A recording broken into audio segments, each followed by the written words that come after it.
Hello investors and traders, and welcome to another educational video on this Technical Tuesday. Today we're going to talk about gaps, how to trade them, and also how to use them for managing risk. We're using CVX as just one of the examples, and you can see here that CVX had gapped down a couple of days in a row back here in March. And I've always told our members to think about gaps as price magnets, because 80% of the time, it doesn't matter which stock, which commodity, which index you're looking at, 80% of the time gaps will fill, which means that there's an 80% chance that this gap and the gaps that are still above the market, 80% chance the price will go up to that gap fill point. Now, there's a second part of that rule, which basically states that after the gaps fill, there's now an 80% chance that the price will reverse from that gap fill point. And there's good reason for it. In fact, it's grounded in investment psychology. Think of it this way.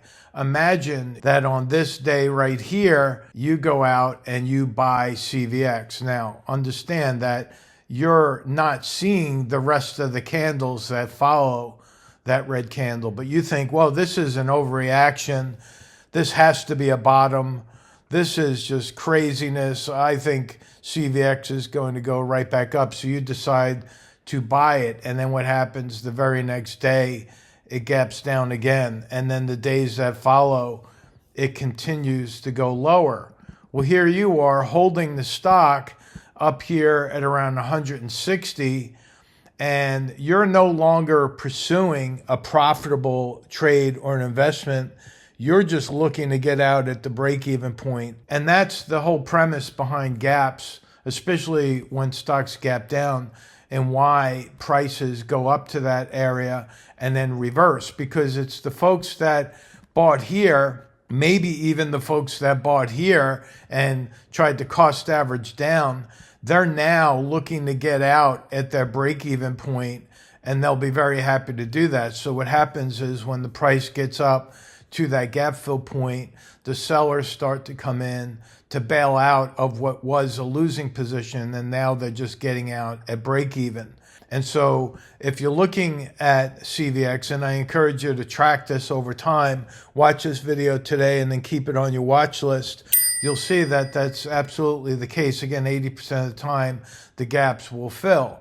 So if you're thinking about buying a stock such as this, your exit point is going to be at the gap fill, and then you're bailing out. So you combine those traders that get in looking for the gaps as targets, they're taking profits once the gap fills.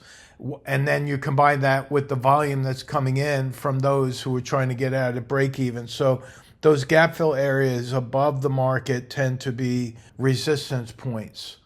And now looking at it from another angle, let's take RIOT. This is Riot. I just went out and I looked at a couple of stocks that have these gaps. This is the more recent chart on Riot Platforms, Inc. And you can see that yesterday, as I'm recording this now on Tuesday, July 8th, yesterday on the 7th, the stock gapped down. Right now, look what's happening. You have a pivot higher. And what did I just say? That 80% of the time, that gap will fill.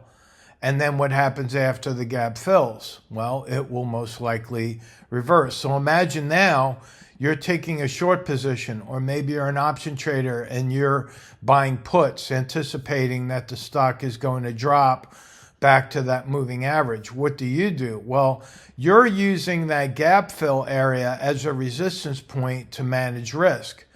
So the short sellers who sell it at 12 are going to be putting a buy stop in somewhere above that gap fill point. You see, that's how you manage risk when you're short selling. Now, of course, the majority of the people out there are not going to be playing the market from the downside like we do, but there are a handful of folks that do short the market or trade options to the downside. Now, for the investors, you have to think about something here. Imagine now you know the gap fill rule and how 80% of the time the price is going to go fill the gap and then drop. Are you so motivated now to buy this stock, or are you going to wait until the gap fills and then have the stock start trading above the gap fill point? See, once it drops and pulls back to the moving average, you could have another bounce off of that moving average, and then it could start going higher in what I've identified as an ABCD pattern. You hear me talk about that all the time. So for the investors, now that you know that gaps fill and then reverse 80% of the time after they fill, you're not going to be rushing in to buy because you know now that there's resistance above the market. Now let's take a look at Eli Lilly. I'm just pulling this one out as an example here because this one does a good job gapping and filling the gaps. You could see how often these gaps fill. And I'm just using this gap here as one of those examples. Here the stock gapped down in a similar way to what I showed in CVX. And all of the investors who bought it here, here are now sweating it out. And what happens? It goes up to fill the gap, just like we talk about all the time, 80% of the time. And then what happened? It reversed and went the other way. Now here's another one where you can see a gap to the downside has filled here. Now, sometimes it reverses right away. Sometimes it takes a little while. In this case, it filled the gap, hovered in this area for a little while, and then went back up to the higher levels. Now, Eli Lilly is a very popular stock among the institutions. They can move a lot of money here, and they get in and out of their positions just like anyone else would with regard to managing risk. Now, there are instances, and I've talked about this before, where a stock will gap down, hover in a sideways direction, then gap right back up. Now, that is known as an island bottom. Those are very bullish. At least for the short term, they're very bullish. And you can see that the stock gapped up and continued to go up. And then what happened? We had an island top following the island bottom. Well, what's an island top? Island top is when it gaps up and then gaps down, and you've got this island formation here. That is the opposite of a bullish price pattern. In fact, it's very bearish. So when you see that first gap down after it's already gapped, again, when managing risk, you can't just hold on and hope that it's going to go back up. You have to take action. If you're serious about trading, you have to make sure that you're managing risk. And what we promote here at Stickytrades is the 1% rule. It's very simple. You take 1% value of your account, and that is your risk amount. So in other words, on each position that you take, especially for swing traders, you're not allowing the market to take more than 1% value of your entire account on that given trade. Now, there's a lot more to that in using the 1% rule for sizing your position. And you could plug into the Sticky Trade webinars where on every single trade publication that I put out, especially for the matrix traders, which are the directional option traders, and also for the equity traders, I outline what the risk management rule is and how to properly size the position so that you don't get hurt. Now, looking at Eli Lilly again, you could see that this is a very nice trading pattern here, which is known as a price channel. A price channel is when the stock is more or less bound to a range.